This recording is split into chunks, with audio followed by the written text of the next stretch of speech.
Hello and welcome to another Doctor's Assistant 1 video. Today I'm doing a video on my thoughts on Star Wars The Last Jedi.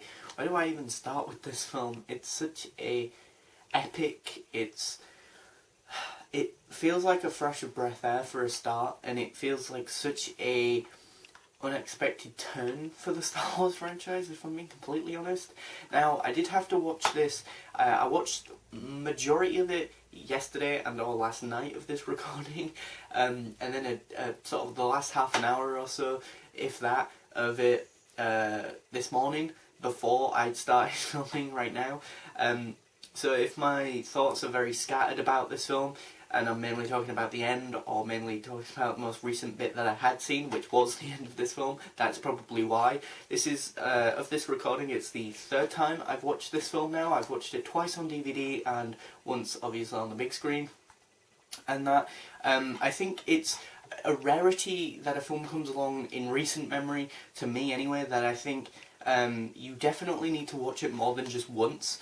Some people have watched it once, loved it, watched it a second or third time, hated it, and vice versa. Some have hated it immediately and were like, oh, that's not Star Wars, that's shit, I hated this film, and then watched it a second or third time and then loved it. So it's very polarising, and it feels like it's one of these films that's very sort of all over the place. You've got, as in like, all over the place as in like, there's so many different elements and so many different facets and character interactions and just different stuff. There's so much content in this. I mean, it is a 146-minute film, you know, but I think unlike any other Star Wars film, it's very sort of, it feels like a grey blob in the sense that it isn't as clear, like, you know, who's good, who's bad, that's it, you know, it's not as black and white of a film as, say, the original trilogy or the prequels, which I'm going to get hate for in the comment section of this video, probably, for saying, but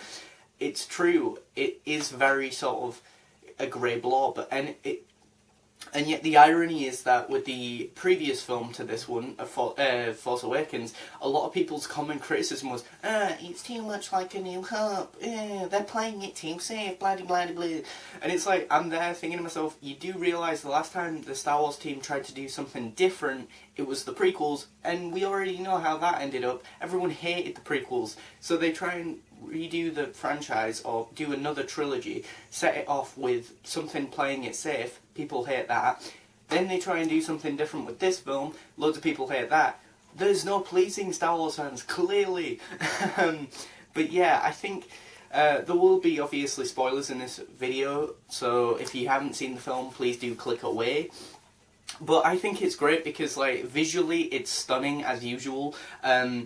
You know, John Williams reprises his role as the composer. The score is phenomenal, and that, you know, when there's obviously the First Order, their song and their sort of themes playing, Rey's theme's pretty cool, you know, and the sort of montage of like what the Force is so cool to me. Like, I love that, you know, and the fact that Luke, although he keeps insisting that he's a failure and that he's failed Ben Solo, which he had, that in turn, that whole sort of scene between Luke and Ben is so intrinsically amazing, because we've never seen something like this in Star Wars, really. This sort of grey blobby mess of like, did Kylo actually see Luke think that he was gonna kill him? Because from Luke's perspective, it was just him thinking for a brief second that he was gonna attack Kylo because he'd seen so much rage in him.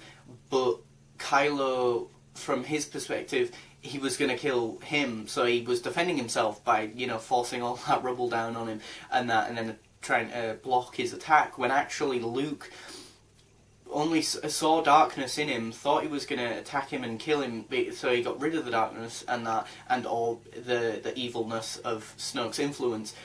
But in doing so, it was very brief, it was very hesitant, or he was very hesitant afterward. It was a split second, but loads of fans have got really pissed off at the fact that, oh, Luke wouldn't have done this, blah blah blah blah. It's like, well, yeah, but he's gone to the island to kill himself. He doesn't like the Jedi Order anymore. He's not even, you know, in connection with the Force, really, until later on in the film when he does do that, and then he sort of Force connects himself with Leia. There's a lot about the Force in this which a lot of people, I presume, don't like either, about the fact that you can, like, you know, project yourself across the galaxy, or like that bit with the rain when Rey gets splashed by loads of rain and all the waves on the island, and then Kylo Ren actually has like rain water on his glove and that.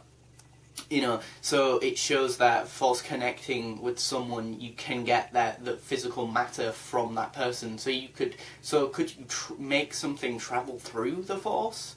You know, like, does it somehow, like, yeah, I mean, you can Force project yourself, but could you Force project an object, like a bomb, or like a gun or something? Like, I don't know, like, how does it work exactly?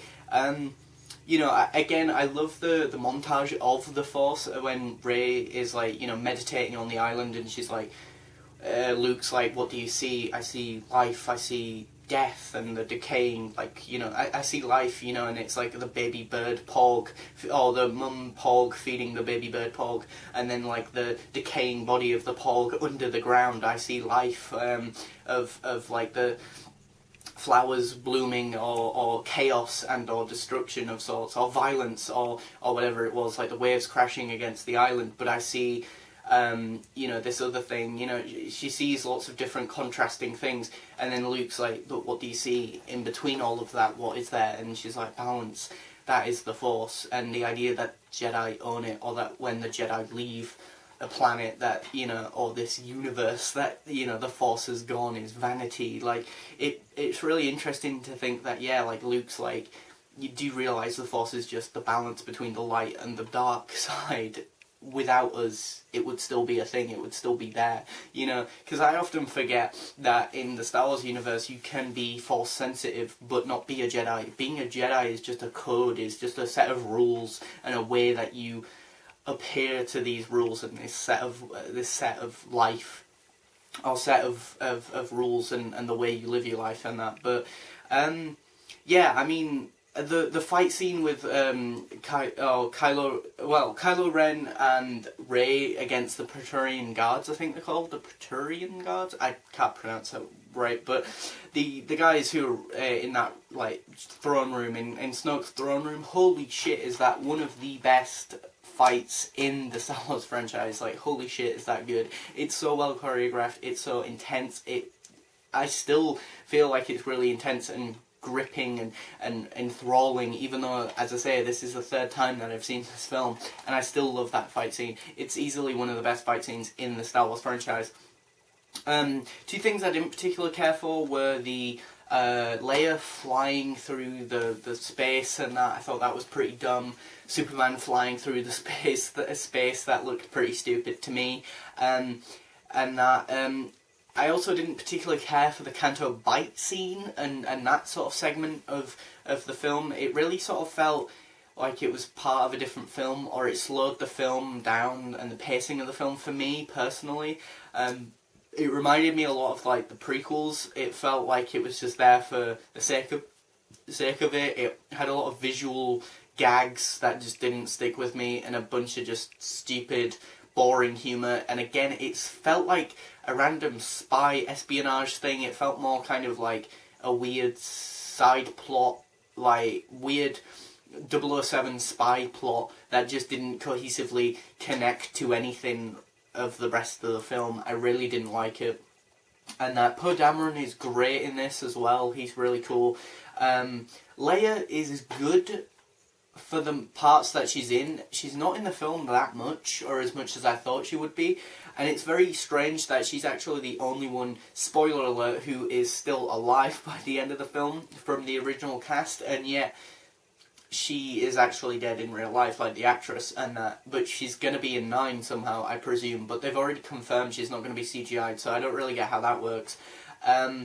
Yeah, spoiler alert, Mark Hamill as Luke Skywalker dies at the end of this. Holy shit, is that great. Like, great as in, like, so sort of emotional, and the music and the way it's directed. This film is directed superbly and written superbly as well, I might add, by Rian Johnson. I love it. Let's get to the elephant in the room, which is probably the bit with Snoke. and the fact that he dies in this, and loads of people are really pissed off about that because so many people on YouTube did Snoke theories. Who is Snoke? What's his backstory? Blah, blah, blah, blah. But Rian Johnson's rebuttal to the idea that Snoke, or the reason why he personally didn't want to tell Snoke's backstory was because of the fact that, think about it, in the original trilogy, if we didn't get the prequels, we wouldn't know that much about the Emperor. We wouldn't know his backstory. It wasn't about him. It was more about Luke and Leia and Han Solo and all those guys discovering and fighting against, Darth Vader and the Empire. That was basically the original trilogy in a nutshell. So the Emperor was just this sort of almighty sort of puppet master there, even stringing the Darth Vader along, and he, had bigger plans as a whole, but he wasn't the main point of focus. The main big bad was, the Emperor. So when it came to Snoke, clearly Rian Johnson felt the same way, although most people's criticism is the fact that in Force Awakens he's built up to be this big bad, like we all were expecting him to be in Episode 9 and be the big bad and be the ultimate bad guy. The way he gets killed is quite problematic, considering that, he is seen early on-ish as being this quite big bad person who can, electrocute people, force them, or use the Force to, manipulate their physics and the way they are and that, and torture them quite vigorously. And then he gets, sort of maimed by Luke's lightsaber through his torso. I didn't see that coming, and I think it's a good plot twist, and I think it's interesting now, because in Episode 9 that means ideally that, the big bad is Kylo Ren. But then again, in this film, it's very much implied or said that Kylo Ren might turn good. Rey might turn bad. Who knows? It's very black and white. And, no, not black and white, but very grey. A film and that, and I think that's great. Another thing I personally didn't particularly care for was Phasma. Phasma was really underused and really crap in this. I think the fight between Finn and Phasma was just crap in contrast to the fight that was happening with Rey and Kylo in Snoke's chamber. That is phenomenal, but the one with Finn and Phasma was underwhelming and crap, to me anyway. What else? The bit Rose's character, I can see Rose being a better character, hopefully, in Episode 9, but in this one, she didn't work for me that well. She was okay, but she's nowhere near as bad as Jar Jar Binks, as some people make her out to be, but she's not great by any means. I don't particularly care for her character too much. And the forced romance at the end was very crap, like the bit where she kisses Finn. Finn's great in this film, but she brings him down. And I even like the Codebreaker person as well, like the guy who plays him added a lot of depth and added a lot more charisma and a lot more sort of cheeky charm to him, with that weird lisp sort of speech impediment thing, and the fact that he had those shoes around his neck and that, and his person, and then he used those as weapons and that. He had a lot of personality, and the fact that he betrayed them at the end was a nice twist as well, which, although I should have seen coming, I didn't because I'm an idiot, but that was great. The fight between Kylo Ren and Luke at the end of the film is absolutely phenomenal as well. The fact that I didn't even notice on the first viewing, obviously, the bit with the red salt, and the fact that, when Kylo, swings at him and then, and it just goes through him and he doesn't die, that really got to me. I was like, wait, what?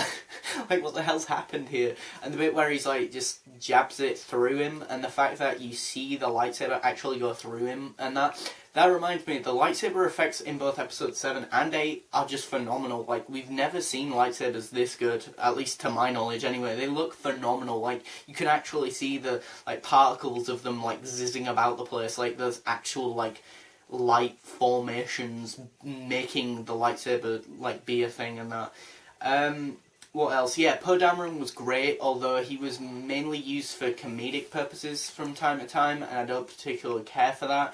I feel like some of the comedy was decent, but it felt like it was very abrupt. You'd have two or three scenes of like dark, intense stuff, and then a funny bit, and then another 3 bits of dark, intense stuff, and the funny bit wouldn't gel as well with what had just gone before it and what would be coming after it. That's the issue that I have. Like, it's really interesting when Rey goes into that dark sort of area of the island and finds out that image or the mirror thing of like all those different rays, and she's like clicking and it like clicks all the way down through to all of them and that, and she's there trying to figure out who are my parents, and then just the mirror gives her a reflection of her. That's really interesting. You know, Kylo, it's really interesting to think that Kylo is this really important character in the Star Wars universe because he's the kid of Leia and Han Solo.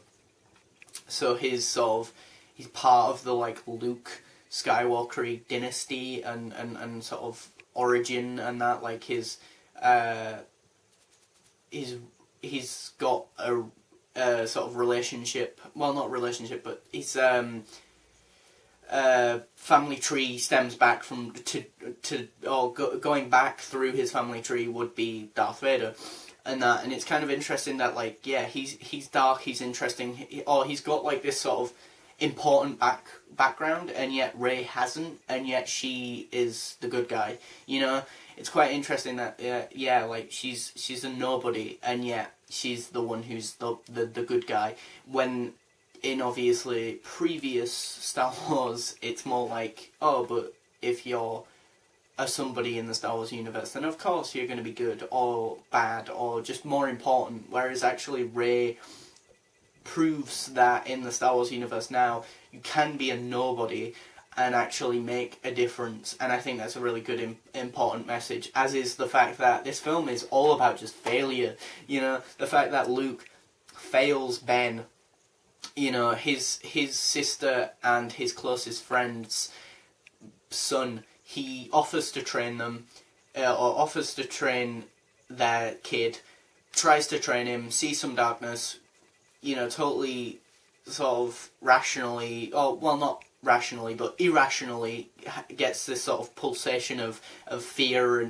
and sort of what's happening, what do I do, sort of raw, sort of, maybe I should kill him, for, you know, again, for a fraction of a second, just to get rid of this situation, or the darkness within him, and solve the problem, but then it backfires on him. He, in turn, actually creates Kylo Ren, as we know him in this film, and that, which I think is really interesting. He's very hesitant to train Rey as well, which I quite like at first. Again, the cinematography on the island looks fucking great. I love the island.